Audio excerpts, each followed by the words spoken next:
Good.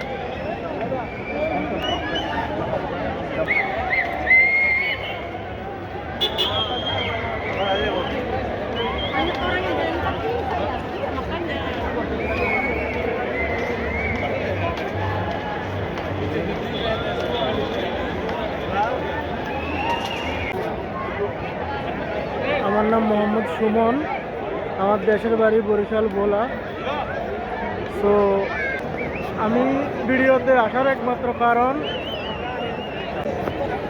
আমি যে না চাকরি ছাড়া দিব, বুঝছেন। ইনশাল্লাহ ইয়া পাইলে, ইউটিউবে সাকসেস পাইলে ইনশাল্লাহ চাকরি ছাড়া দেবো, বুঝছেন। মেন উদ্দেশ্য এটা আমার। ইনশাল্লাহ আশা করি আপনারা সাপোর্ট করবেন। আপনারা সাপোর্ট করলে আমি আগে যেতে পারব, বুঝছেন। কারণ হয়েছে কি, আমার অন্য কোনো স্বপ্ন নাই। আর যদিও স্বপ্ন থাকে না কেন, ওই স্বপ্ন পূরণ করার মতন সামর্থ্য আমার নাই।